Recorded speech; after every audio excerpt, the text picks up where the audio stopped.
Famine in the Middle Ages was not a sudden catastrophe. It was a slow, tightening trap. It began quietly, fields underperforming, rains arriving too early or not at all, frosts killing crops before harvest. At first, people adjusted. Bread grew thinner. Meals were stretched. Grain was mixed with whatever could bulk it out. No one panicked yet. Medieval communities were accustomed to scarcity. They had survived bad years before. But famine was not one bad season. It was repetition. When harvests failed again, reserves vanished, granaries emptied. Prices rose beyond reach. What had once been emergency food became daily necessity. What had once been unthinkable became routine. Bread was the center of survival. When wheat failed, people turned to rye, barley, oats, then to substitutes that were never meant to be eaten. Acorns were ground into flour after leaching out bitterness. Tree bark was scraped and dried. Grass seeds were gathered by hand. Old leather was boiled until it softened enough to chew. These were not exaggerations. They are recorded repeatedly across centuries. Animals disappeared quickly. Livestock was slaughtered early, not as feast, but as last reserve. Once gone, there was no replacement. Draft animals were eaten, crippling future agriculture. Chickens vanished. Dogs and cats followed. Rats were trapped not out of disgust, but necessity. Hunger erased taboo. Villages changed shape under famine. Fields lay abandoned because no one had strength to work them. Homes emptied as families split apart, sending children away in hopes someone else might feed them. Roads filled with the desperate beggars, refugees, the displaced. Cities swelled with starving migrants who overwhelmed charity systems almost immediately. Charity existed, but it was finite. Churches distributed alms. Monasteries opened storehouses. Lords released grain to calm unrest, but only while it lasted. Once supplies ran out, mercy ended. Hunger was not equal. Those with land, storage, or power endured longer. The poor died first, quietly, then in waves. Disease followed hunger relentlessly. Malnutrition weakened bodies. Infections spread rapidly. Wounds failed to heal. Fevers killed quickly. Famine and plague were partners, not coincidences. A starving population had no resistance. Death multiplied invisibly before it became obvious. Social order strained under this pressure. Thefts increased. Grain convoys were attacked. Bakers were lynched for suspected hoarding. Riots erupted in towns where food prices spiked overnight. Authorities responded harshly, not because they could fix the famine, but because order mattered more than survival of the individual. Moral boundaries collapsed. Parents abandoned children. Children abandoned parents. Communities that once shared labor turned inward. Survival became personal. Trust eroded. Hunger did not make people noble. It made them focused. And yet, people adapted. They learned which weeds were edible. Nettles, sorrel, dandelion, roots normally ignored became lifelines. Knowledge passed quietly between generations: what to boil, what to avoid, what killed slowly and what killed fast. Women especially carried this knowledge. Kitchens became laboratories of desperation. Some survived by movement. Seasonal migration turned permanent. People followed rumors of food cities with stores, regions spared by weather. Many died on the road. Those who arrived often found nothing waiting. Borders hardened. Outsiders were turned away. Hunger made communities hostile. Cannibalism appeared at the very edges. Rare, but real. Recorded not as rumor, but as horror. Usually during extreme, prolonged famines. Usually among the already broken. Medieval chroniclers mentioned it sparingly, not to sensationalize, but to mark the collapse of order itself. It was a line crossed only when everything else had failed. What famine revealed most clearly was inequality. Nobles starved last. Clergy often endured longer. Peasants died first. Children died fastest. Survival followed hierarchy. This was not accidental. Medieval society was structured to protect power before people. And yet, famine did not spare the powerful entirely. Kings watched tax bases vanish. Armies dissolved. Revolts followed. Entire regions depopulated. Fields returned to forest. Recovery took generations. Famine reshaped belief. People prayed harder. Processions filled streets. Saints were invoked. Scapegoats were blamed: foreigners, Jews, sinners, witches. Hunger demanded explanation. When none existed, fear supplied one. But above all, famine taught endurance. Those who survived did so not because they were stronger, but because they adapted fastest. They lowered expectations. They ate what could be found. They moved when staying meant death. They abandoned certainty. Medieval people did not survive famine heroically. They survived it quietly, by shrinking their lives, by enduring loss, by accepting that survival itself was victory. And this was only the first stage of what famine demanded.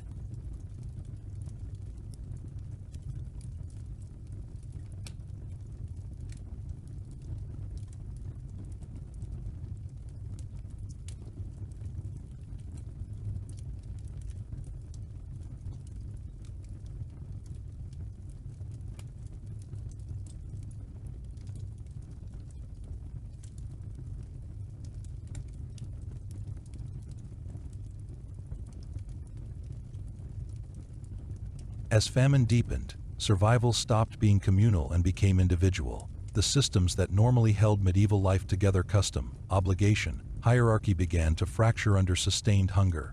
What had once been unthinkable slowly became acceptable, then necessary. Families made brutal calculations. When food could no longer support everyone, choices were forced.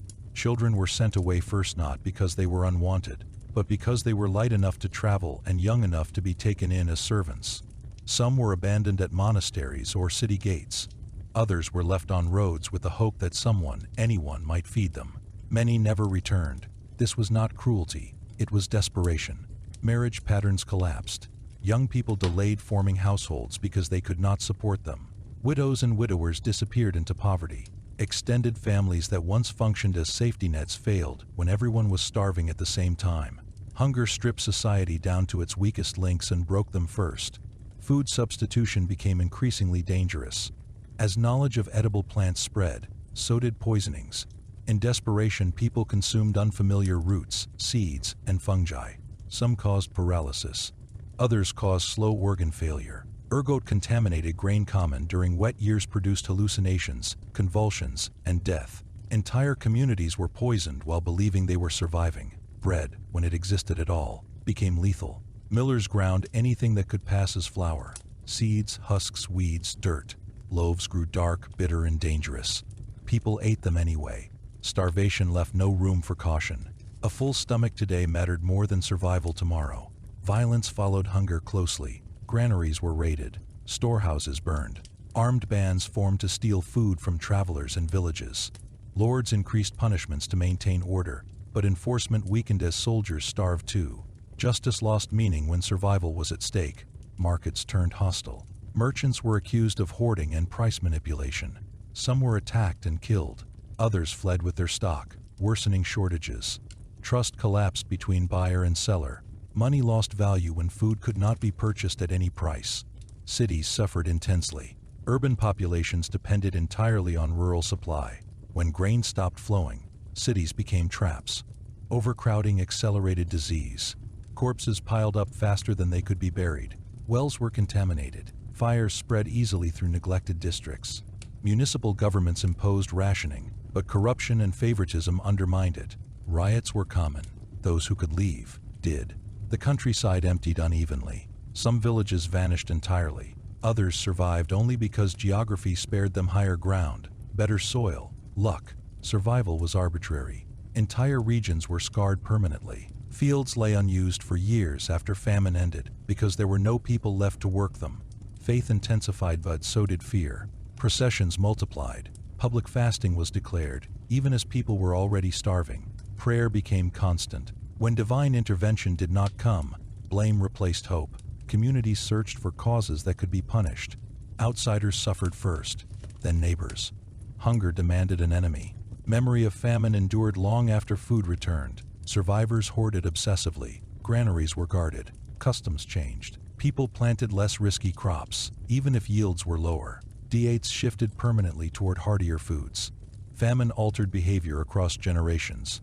Those who lived through it carried scars that were not visible. They remembered the sound of hunger in children at night, the taste of food that should never be eaten, the faces of neighbors who vanished. These memories shaped medieval culture quietly, beneath chronicles and laws. Famine did not create heroes. It created survivors who learned that stability was an illusion, that abundance could vanish without warning, and that survival depended not on strength or virtue but on adaptability, luck, and the willingness to endure what should never be endured. This was how people survived famine in the Middle Ages, not by overcoming it, but by being reduced by it and continuing anyway. And still, famine had one more lesson to teach, because even survival came at a cost that lasted far beyond the return of food.